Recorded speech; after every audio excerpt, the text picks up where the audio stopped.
Chapter. तो आप यहां पर लिखेंगे WBC और WBC का नाम होता है, आप इसको बोल सकते हो व्हाइट ब्लड सेल्स, या आप इसको बोल सकते हो व्हाइट ब्लड कॉप्स्यूल्स। हिंदी में बोलेंगे श्वेत रुधिर कोशिका या श्वेत रुधिर कणिका, किसी भी नाम से आप बोल सकते हैं। ठीक है, आपने इसको WBC बोला, बट साइंस की लैंग्वेज में इसका नाम क्या होता है? साइंस की लैंग्वेज में आप इसको बोलते हो ल्यूकोसाइट्स। तो आप लिखिएगा, जैसे लास्ट क्लास में मैंने आपको बताया था कि जो RBC हैं उनको एरिथ्रोसाइट्स बोलते हैं, वैसे आप WBC को क्या बोलोगे? आप ल्यूकोसाइट्स बोलोगे। इस साइट टर्म का मतलब मैम ने बताया था बहुत अच्छे से, साइट टर्म का मतलब होता है सेल या कोशिका, जबकि ल्यूको टर्म का मतलब क्या होता है? व्हाइट। तो व्हाइट कलर वाली सेल्स कौन सी? तो आप बताओगे वो WBC। करेक्ट है, ये तो बढ़ाया आपको मैंने। एरिथ्रोसाइट का मतलब क्या था? रेड कलर वाली। ऐसे ही ल्यूकोसाइट्स का मतलब क्या है? व्हाइट कलर वाली। अब जैसे जैसे हमने RBC में पॉइंट्स पढ़े थे, वैसे वैसे हमें बहुत सारे पॉइंट्स WBC में पढ़ने हैं। ठीक है, चलो। तो सबसे पहला पॉइंट आपसे पूछा जाए कि WBC की खोज किसने की थी? इसकी खोज किसने की थी? WBC की खोज किसने की थी? आप बताएंगे। दो साइंटिस्ट ने मिलकर इसकी खोज की थी। पहले हैं एंड्रल और दूसरे हैं एडिसन। एंड्रल एंड एडिसन नाम के दो साइंटिस्ट ने WBC की खोज की। WBC was discovered by Andral and Addison. WBC की खोज एंड्रल एंड एडिसन ने की थी। नेक्स्ट बात आती है कि WBC की क्वांटिटी कितनी होनी चाहिए? कितनी होनी चाहिए, संख्या में कितनी होनी चाहिए? तो याद कीजिए आप मेरी लास्ट क्लास, मैंने आपको बताया था कि जो WBC होती हैं वो थाउजेंड्स में होती हैं, जबकि RBC किस में होती हैं? मिलियंस में। और जबकि प्लेटलेट्स किस में होती हैं? लैक्स में, लाखों में। अब WBC किस में है? थाउजेंड्स में। कितने थाउजेंड होती हैं? आप लिखेंगे 8000 से 10,000 पर 100 ml HB। HB का मतलब क्या है यहां पर मैम?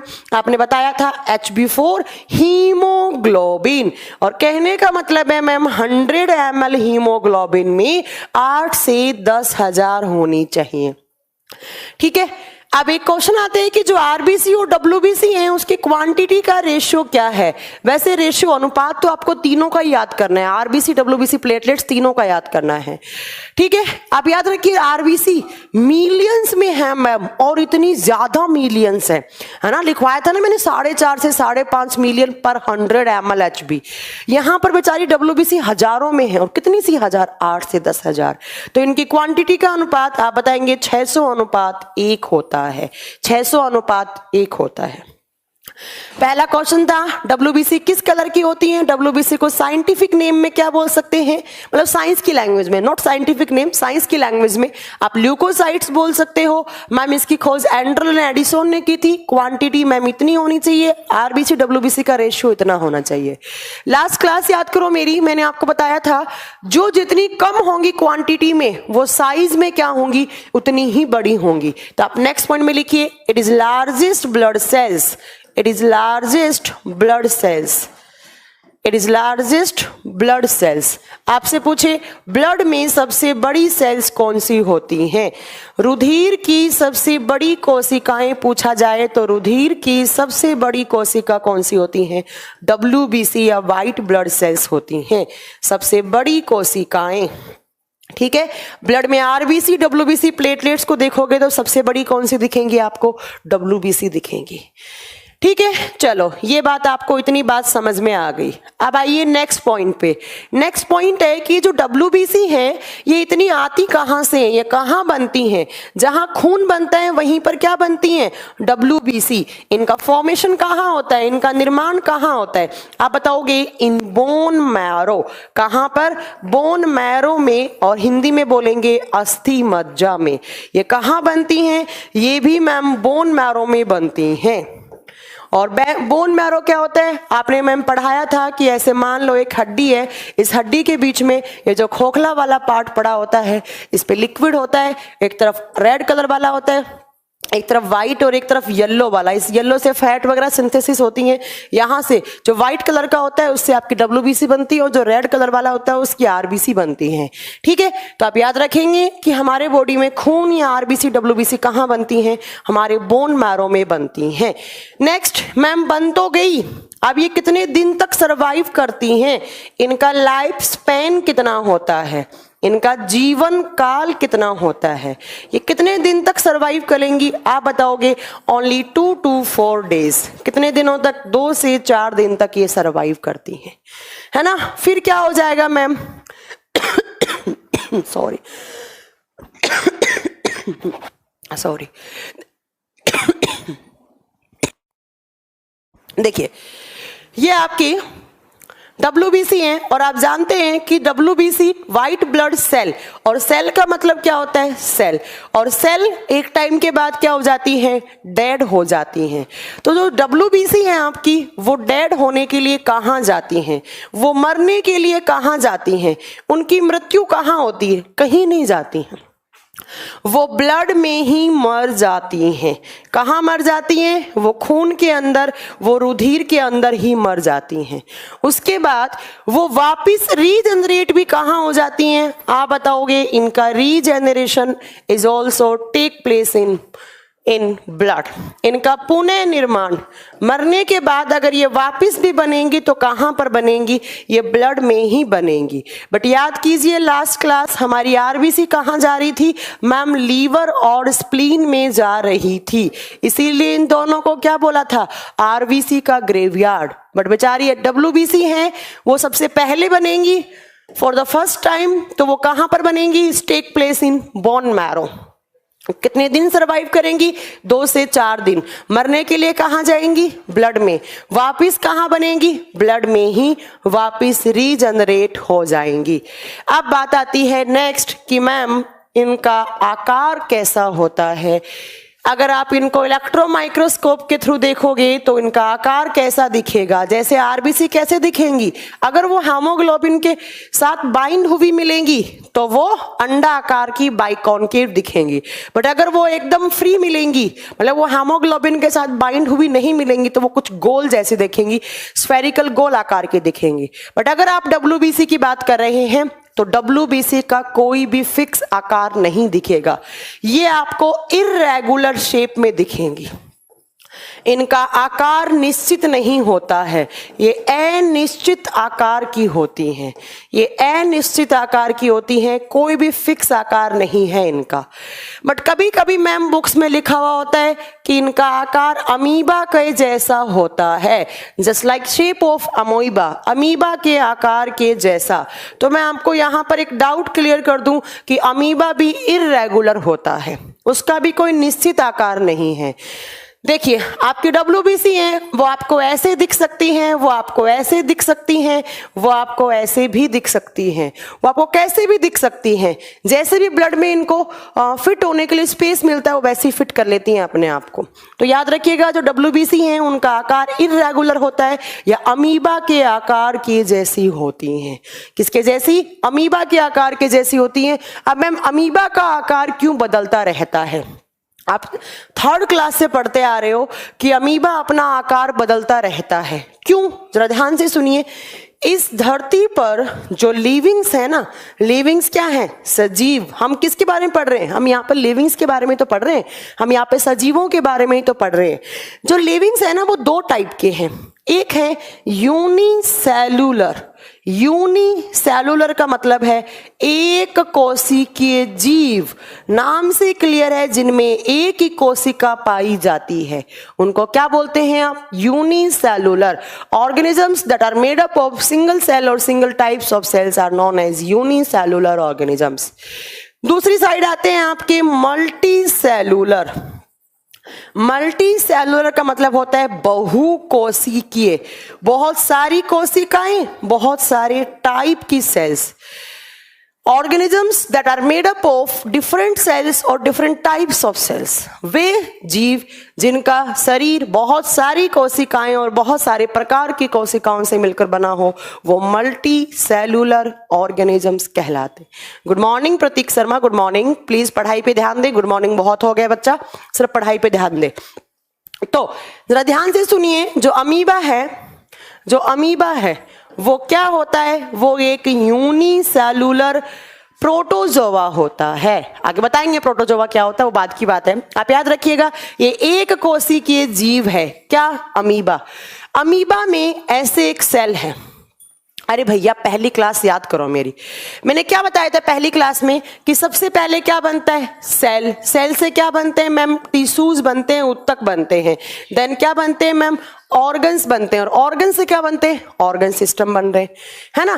तो बट अमीबा जो है ना, उसमें एक ही सेल बन पाया बेचारे में, एक ही सेल बन पाया बेचारे में। इसमें ना टिश्यूज बने, ना ऑर्गन बने, ना ऑर्गन सिस्टम बना, कुछ नहीं बना बेचारे में। इसमें एक ही सेल बनाइए। तो जब एक ही सेल है, यही सेल खाना खाने का काम करता है, यही सेल रेस्पिरेशन सांस लेने का काम करता है, यही सेल एक्सक्रीशन का काम करता है। तो भैया एक ही सेल है, यही इसका शरीर है, तो ये कैसे भी अपने आप को फोल्ड कर सकता है। कभी ये ऐसे रह लेगा, कभी ये ऐसे रह लेगा, कभी ये ऐसे रह लेगा। अमीबा कैसे भी रह सकता है, ठीक है। तो आप याद रखिएगा कि जो अमीबा है उसका कोई भी फिक्स आकार नहीं होता। क्यों नहीं होता? क्योंकि मैम अमीबा एक कोशिकीय जीव है, यूनिसेलुलर ऑर्गेनिज्म है, उसमें एक ही कोशिका है, तो एक ही शरीर है, एक ही सेल है, ठीक है। तो आप याद रखिएगा, इनका लाइफ स्पेन 4 से 6 दिन या 2 से 4 दिन, बिल्कुल सही है। कुछ बुक्स में 4 से 6 दिन लिखा हुआ होता है, तो कोई दिक्कत नहीं है, बट ऑन एन एवरेज 2 से 4 दिन ही होता है, ठीक है। हाँ, 6 दिन तक सरवाइव कर सकती हैं, ऐसा नहीं है। किसने बोला? एक बच्चा बोल रहा है मैम मैंने कहीं पर पढ़ा था, मतलब ऑन एन एवरेज जो है 2 से 5-6 दिन के बीच में ही रहती हैं, ठीक है। चलो ये याद रखिएगा, अमीबा को भी कोई फिक्स आकार नहीं है, ऐसे हमारी WBC का भी कोई फिक्स आकार नहीं होता है, ठीक है। चलो, मल्टी सेलुलर का मतलब क्या होता है? ऐसे जीव जिनमें बहुत सारी सेल्स, बहुत सारे टाइप की सेल्स, जैसे हमारे कान की सेल्स हैं, वो अलग हैं। वो अमीबा एक प्रोटोजोआ होता है, सुमित रावत, ठीक है, प्रोटोजोआ होता है। आगे पढ़ाएंगे प्रोटोजोआ क्या होता है। हमारी कान की सेल्स हैं, उनका सुनने का काम है। आंखों वाली सेल्स का क्या है? देखने का। टंग वाली, जीभ वाली का क्या है? टेस्ट का। नोज वाली का क्या है? स्मेल का काम है।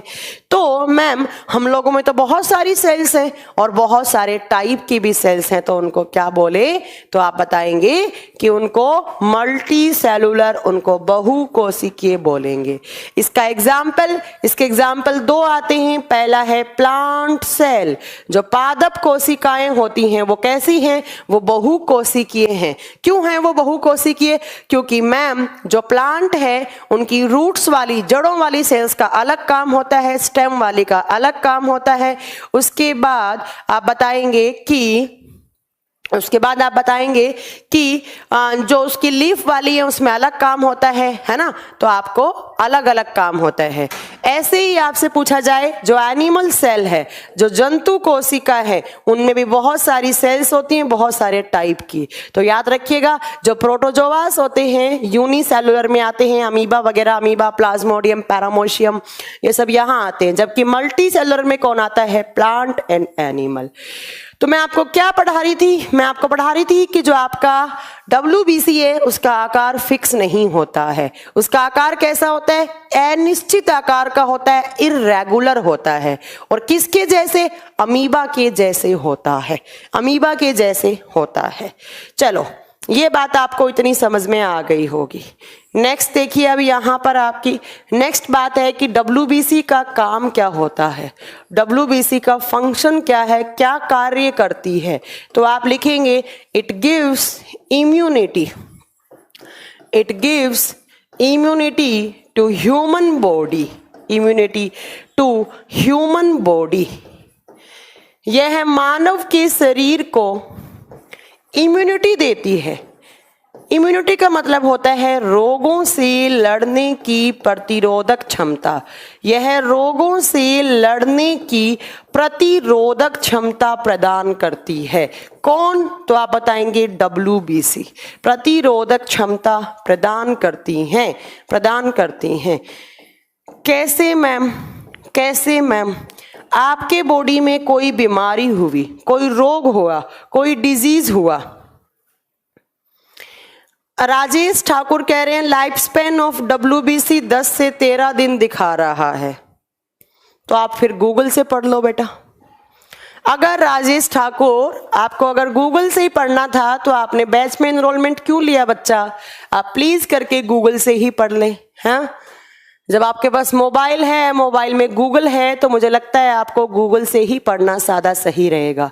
ठीक है, तो आप याद रखिएगा WBC जो होती है उनका on an average life span 2 से 4 दिन होता है, बट बहुत सारी बुक्स में 4 से 6 दिन भी बोलता है, लिखा हुआ होता है।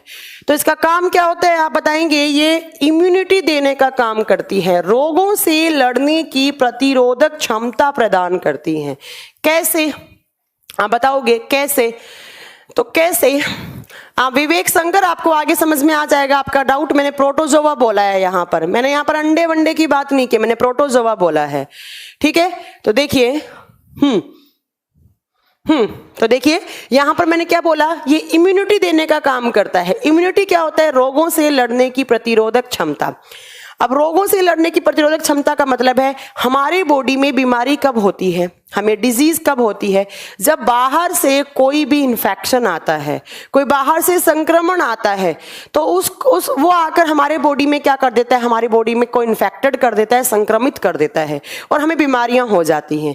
तो WBC क्या करता है? बाहर से आए हुए जो फॉरेन पार्टिकल्स हैं उनको डिस्ट्रॉय करने का काम करता है। उनको डिस्ट्रॉय करने का काम करता है। कैसे? तो जैसे अमीबा करता है वैसे। अमीबा और जो WBC है ना, उनका एक जैसा ही प्रोसेस होता है काम करने का। कैसे? तो देखिए कैसे काम करता है। एक पॉइंट पहले आपको एक पॉइंट और याद रखना है। देखो जो WBC होती है ना, उसमें न्यूक्लियस पाया जाता है। तो नेक्स्ट में लिखिए nucleus is present in WBC, is present in WBC। WBC में केंद्रक पाया जाता है, बट मैंने आपको लास्ट क्लास में बताया था कि जो मैच्योर RBC होती है, मैमेलियन RBC होती है, उसमें केंद्रक नहीं पाया जाता, जबकि यहाँ पर केंद्रक पाया जाता है। तो याद रखिएगा WBC ऐसी है, मान लो ऐसी दिखी है आपको, तो उसके सेंटर में क्या दिखेगा? हमें न्यूक्लियस दिखेगा। आपको क्या दिखेगा? आपको केंद्रक दिखेगा। ठीक है, ये बात आप याद रखिएगा। जबकि RBC में हमें कैसे दिखेगी? तो मैम RBC में ये न्यूक्लियस होता ही नहीं है, RBC ऐसी दिखेगी, है ना? तो ये आप याद रखिएगा। अब बात आती है कि WBC कैसे काम करता है। हाँ, एक बच्चा पूछ रहे मैम WBC कैसे काम करता है? जैसे आपका अमीबा काम करता है वैसे WBC काम करता है। कैसे काम किया? मान लो यहां पर ऐसे एक अमीबा है, सेम प्रोसेस आपका WBC का, ध्यान से सुनिएगा। ठीक है,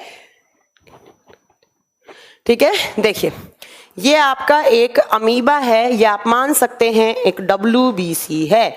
ठीक है, मान लीजिए ये आपका मैंने अमीबा मान लिया। सेम प्रोसेस यहां होना है, एक ही बात है। ये आपका एक अमीबा है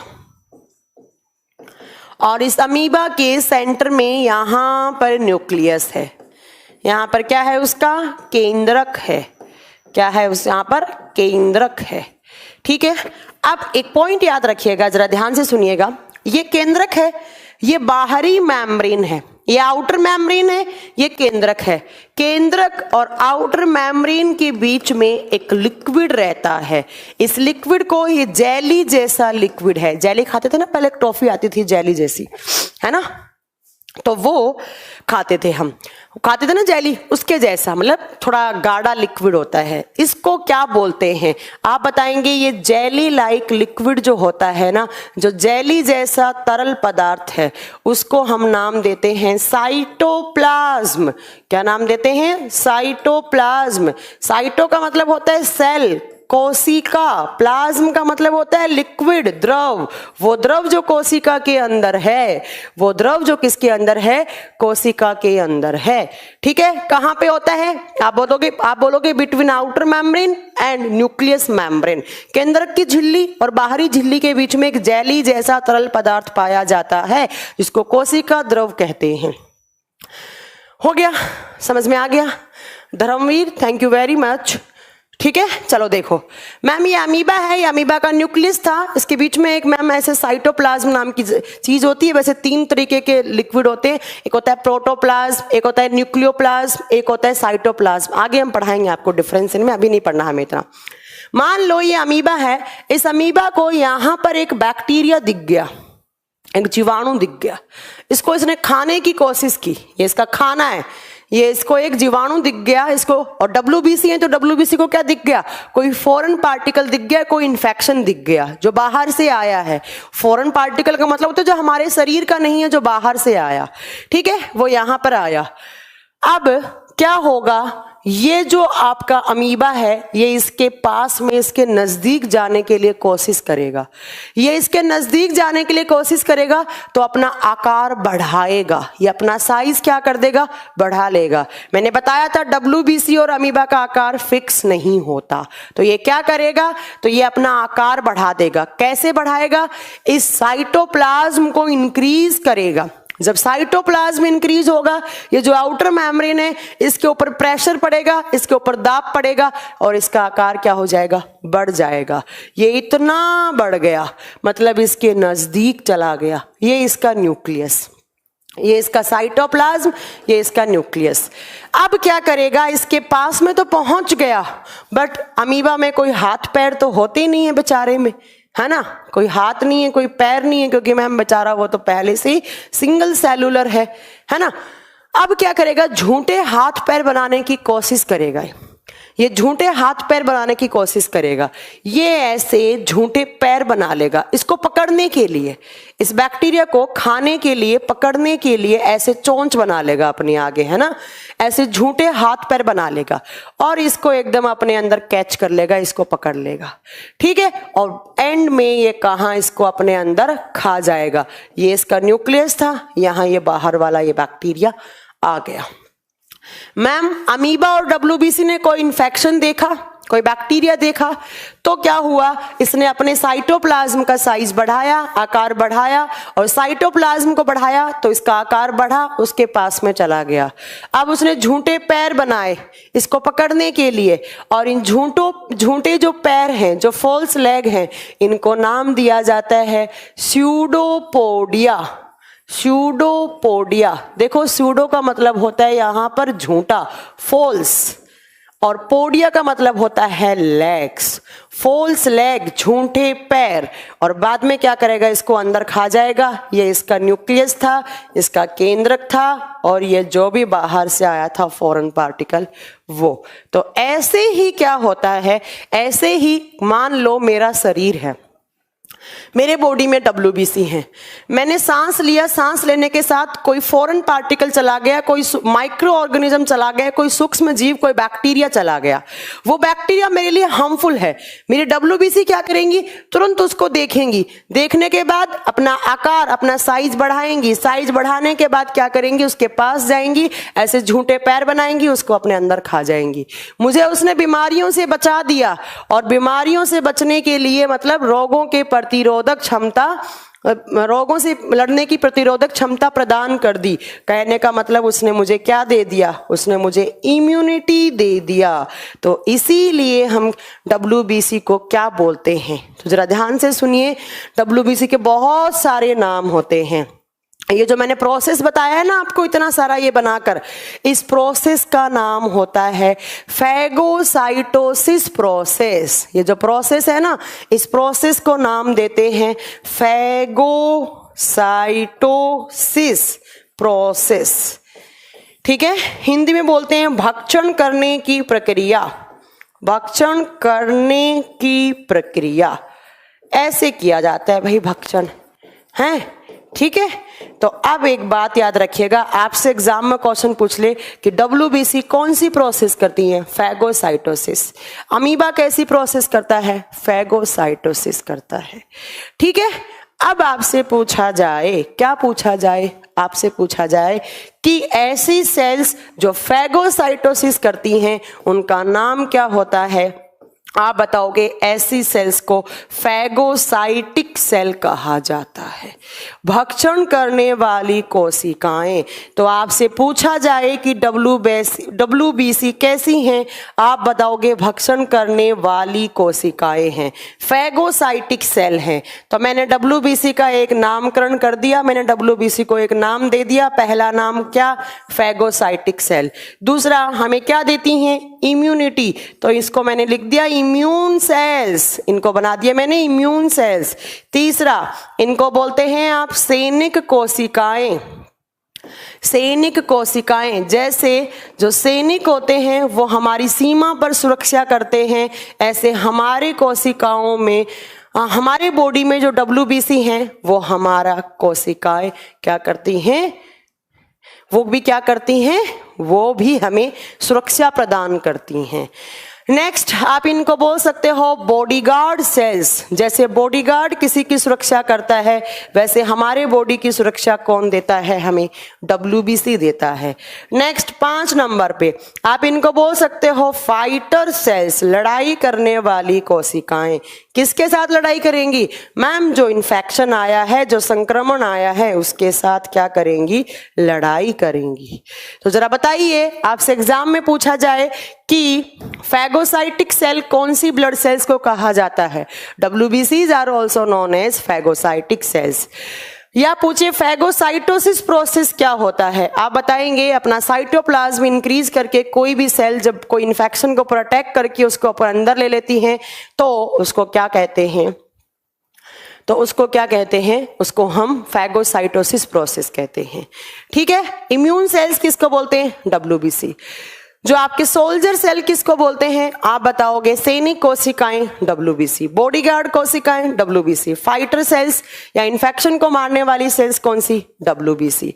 और ये जो झूठे पैर बनाए हैं उसको हमने क्या बोला है, आप बताएंगे इन झूठे पैर को हमने नाम दिया ma'am pseudopodia, pseudo false legs, pseudopodia. ये होता है आपका डब्ल्यूबीसी का काम करने का तरीका। ऐसे डब्ल्यूबीसी काम करती हैं। इम्यून सिस्टम में डब्ल्यूबीसी बहुत बड़ा पार्ट रोल अदा करती हैं, ये आप याद रखिएगा। रियाज खान, अगर आपने एक बार और कमेंट किया कि लाइव क्लास है, आप यहां से ब्लॉक कर दिया जाओगे ऑटोमेटिकली।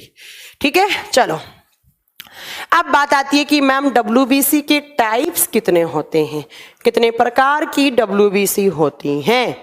ठीक है, कितने प्रकार की डब्ल्यूबीसी होती हैं, कैसे वो काम करती हैं, तो आप लिखोगे, कभी कभी आपको बुक्स में लिखा हुआ मिलेगा कि डब्ल्यूबीसी 2 प्रकार की होती हैं, कभी कभी बुक्स में लिखा होगा डब्ल्यूबीसी 5 प्रकार की होती हैं।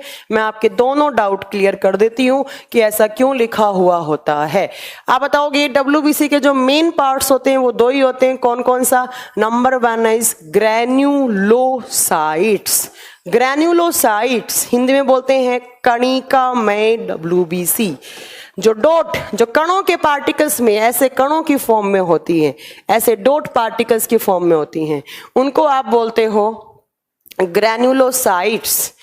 ठीक है, नेक्स्ट दूसरी साइड आता है एग्रैन्युलोसाइट्स। एग्रैन्युलोसाइट्स, एक साइड था ग्रैन्युलोसाइट्स, दूसरी साइड है एग्रैन्युलोसाइट्स, और हिंदी में बोलते हैं अकणिकामय, अकणिकामय। ठीक है, जो डॉट पार्टिकल्स या कणों के पार्टिकल्स में फॉर्म में नहीं होती। अब पूछा जाता है ग्रैन्युलोसाइट्स कितने टाइप की होती हैं, आप बताओगे 3 टाइप की होती हैं। कौन कौन सी, मैम हिंदी के वर्ड भी यूज लिया करो, इससे ज्यादा मैं हिंदी नहीं पढ़ा सकती, इससे ज्यादा आपको इस दुनिया में कोई भी मास्टर या मास्टरनी इससे ज्यादा हिंदी नहीं पढ़ा सकती। अगर आपको नहीं समझ में आ रहा है आप क्लास क्विट कर सकते हैं, इससे ज्यादा बायो की हिंदी होती ही नहीं है। कौन बोल रहा है ये, मुझे इसका नाम चाहिए जो बोल रहा है कि हिंदी भी यूज करो। इससे ज्यादा हिंदी तो आपको बुक्स में भी नहीं मिलेगी। अब कुछ टर्म्स हैं लक्ष्मण मीना कह रहे हैं हिंदी वर्ड का यूज भी किया करो मैम। लक्ष्मण मीना मैं आपको बता देना चाहती हूँ, इससे ज्यादा WBC को WBC लिखा हुआ मिलेगा। ये कणिका में लिख दिया मैंने, ये कणिका में मिल दिया। इससे ज्यादा हिंदी की उम्मीद मुझसे ना ही करें तो अच्छा है, ठीक है। चलो हाँ, आपको कुछ भी कमेंट करना है तो आप ब्लॉक कर दिए जाओगे यहां से, मैंने बता दिया है आपको। तो पहला है बेसोफिल्स, 1 नंबर पे आती हैं WBC, उनको बोलते हैं बेसोफिल्स। दूसरी आती है यहां पर न्यूट्रोफिल्स, दूसरी WBC कौन सी है आप बताओगे? न्यूट्रोफिल्स हैं। कौन सी? न्यूट्रोफिल्स हैं। तीसरी WBC, तीसरी का नाम होता है इसिनोफिल्स, तीसरी का नाम होता है इसिनोफिल्स या इओसिनोफिल्स भी लिखा हुआ होता है इसको, इसिनोफिल्स। 3 WBC तो ये हो गई, ठीक है। ये तीनों कौन सी हैं? ये ग्रैनुलोसाइट्स हैं, ठीक है। दूसरा यहां पर एग्रैनुलोसाइट्स कौन सी हैं? एग्रैनुलोसाइट्स कौन सी होती हैं आप बताओगे? 2 होती हैं। और कौन कौन सी आप बताओगे? Number 1 is monocyte. अगर एस लगा रहे हो तो इनके आगे भी एस लगाओ, मोनोसाइट्स। मोनोसाइट्स। दूसरी आती हैं लिम्फोसाइट्स, दूसरी आती हैं लिम्फोसाइट्स। सेम नाम हिंदी में, इससे ज्यादा कोई टीचर कितना हिंदी पढ़ा सकता है, मुझे समझ में नहीं आता तुम लोगों की प्रॉब्लम का, ठीक है। क्लास छोड़ना सॉल्यूशन नहीं है। जुबेर नौमानी, आपसे किसी ने यहाँ पे एडवाइस नहीं मांगी थी आपसे, तो प्लीज आप अपनी एडवाइस अपने तक रखें, ठीक है। हिंदी मत बताना, क्योंकि मैम बायोलॉजी हिंदी में समझ में नहीं आता है। Yes I know very well, ठीक है। Monocytes and lymphocytes. लिम्फोसाइट्स भी अगेन 2 टाइप की होती हैं, B and T लिम्फोसाइट। कुछ समझ में आया क्या पढ़ा रहे हैं? मैंने पढ़ाया कि WBC के टाइप देखो, कभी कभी बुक्स में लिखा होता है 5 टाइप की, वो क्या कहते हैं डायरेक्टली इनको देखो 1 नंबर दे दिया, इसको 2 दे दिया, इसको 3 दे दिया, इसको 4 दे दिया, इसको 5 दे दिया। बट कभी कभी यहां पर दिया होता है कि WBC 2 टाइप की होती है। Number 1 is granulocytes, number 2 is agranulocytes, ठीक है। चलो ये आप याद रखेंगे, ये 5 टाइप की। अब आपसे एग्जाम में इनके क्या पूछा जाएगा? फंक्शंस पूछे जाएंगे कि जरा बताइए एलर्जी के टाइम पर कौन सी WBC काम करती हैं, या आपसे पूछा जाएगा वैक्सीनेशन के टाइम पर कौन सी। रियाज खान को आप यहां से ब्लॉक कर दीजिए प्लीज, रियाज खान को ब्लॉक कर दीजिए प्लीज। हाँ देखिए, तो अब आपको पढ़ना है कि यहां से कौन कौन सी WBC कैसे काम करती हैं। नंबर 1 यहां पर 1 नंबर पे आती हैं, कौन सी पढ़ो?